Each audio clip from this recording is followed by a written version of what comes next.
نحمدہ و نصلی علی رسولہ الکریم اما بعد۔ قرآن مجید میں اللہ رب العالمین نے اہل ایمان کو یہ حکم دیا ہے کہ امانت یعنی عہدہ اور منصب اسے دو جو اس کی اہلیت رکھتا ہو۔ اہلیت کا معیار قرآن مجید کے 3 مقامات پر ذکر تفصیلات سے معلوم ہوتا ہے۔ پہلا مقام سورہ یوسف۔ سورہ یوسف میں یہ ذکر ہے کہ سیدنا یوسف علیہ السلام نے جب بادشاہ کو اس کے خواب کی تعبیر بتا دی اور اس کے ساتھ ساتھ سیدنا یوسف علیہ السلام کی براءت اور پاک دامنی سب پر ظاہر ہو گئی، تو اس موقع پر بادشاہ نے یہ کہا کہ اسے بلاؤ، اور پھر یہ کہا کہ آج سے ہمارے پاس تمہارا بڑا مرتبہ ہوگا اور تم پر پورا بھروسہ کیا جائے گا۔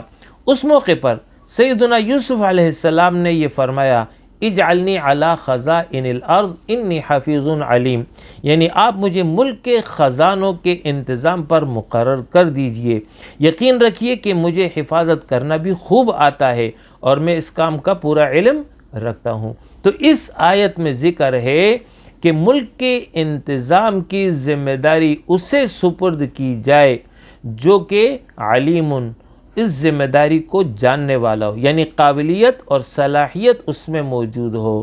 اور دوسری بات یہ فرمائی گئی کہ حفیظ یعنی حفاظت کرنے والا ہو، یعنی وہ امانت دار ہو، دیانت دار ہو، چیزوں کی حفاظت کرتا ہو، اس کو ضائع نہ کرے۔ لہٰذا جب بھی کسی کا انتخاب ہو تو اس میں مقدم یہ ہے کہ امین ہو اور دیانت دار ہو، اور متعلقہ شعبے کی ذمہ داری کی صلاحیت اس میں موجود ہو۔ دوسرا مقام سورہ البقرہ میں ہے۔ سورہ البقرہ میں اللہ رب العالمین نے قوم بنی اسرائیل کے متعدد واقعات بیان کیے ہیں۔ ان میں ایک واقعہ یہ ہے کہ ایک موقع پر قوم بنی اسرائیل مغلوب تھی۔ سیدنا موسیٰ علیہ السلام دنیا سے رخصت ہو چکے تھے۔ اس موقع پر قوم کے سرداروں نے اپنے نبی سے یہ کہا کہ ہمارے لیے کسی بادشاہ کا تقرر کر دے کہ جس کی قیادت میں ہم جنگ لڑ کر کے آزادی حاصل کریں۔ تو پیغمبر نے دعا کر دی۔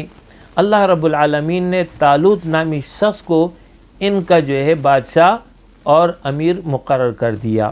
اس پر سرداروں نے اعتراض کیا کہ اس کا تقرر کیوں کیا، ہم میں تو بڑے لوگ موجود تھے اور یہ شخص اس کے پاس نہ مال ہے نہ دولت ہے۔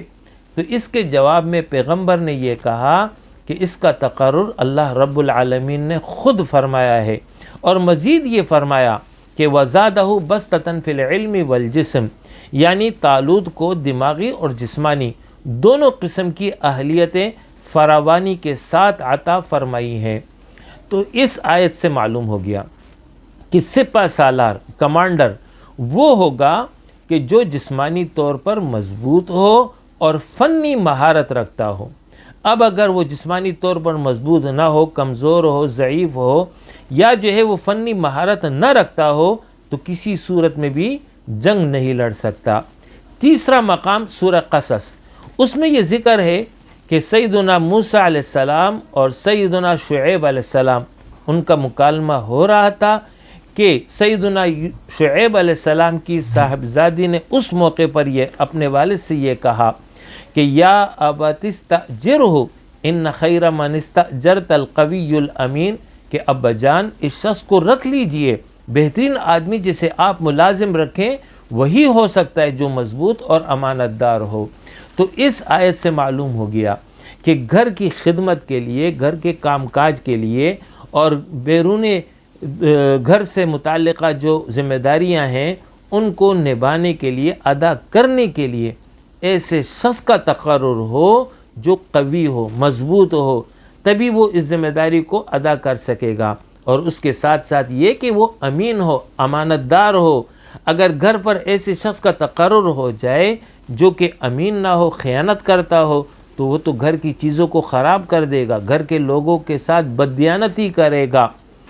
ان 3 آیات سے معلوم ہو گیا کہ جو بھی ذمہ داری ہو اس ذمہ داری کے مناسب حال اہلیت، صلاحیت، قابلیت کا ہونا ضروری ہے، اور اس کے ساتھ ساتھ یہ لازم ہے کہ وہ امانت دار ہو، دیانت دار ہو۔ اگر امانت دار و دیانتدار نہیں ہوگا، اگرچہ باقی قابلیتیں اس کے اندر موجود ہوں گی، یہ جو ہے نقصان کا سبب ہوگا اور قرآن کے حکم کی خلاف ورزی ہوگی۔ لہٰذا ووٹ کے ذریعے بھی جب بھی کسی کو منتخب کیا جائے، اس میں اول یہ دیکھا جائے کہ یہ جو ہے امین ہے، صادق ہے، دیانت دار ہے، تو تب جو ہے اس کو ووٹ دے۔ اسی طرح دنیا کے دیگر معاملات ہیں، اس کے لیے کسی کا تقرر کیا جائے، یا دین کے امور ہوں ان کے لیے کسی کا تقرر کیا جائے، تمام ذمہ داریوں میں اہلیت کے حوالے سے امانت، دیانت اور متعلقہ شعبے کی صلاحیت، اس کو جو ہے دیکھ کر کے جس میں یہ موجود ہو اسے ہی مقرر اور منتخب کیا جائے۔ یہی قرآن کا حکم ہے۔ وآخر دعوانا ان الحمد للہ رب العالمین۔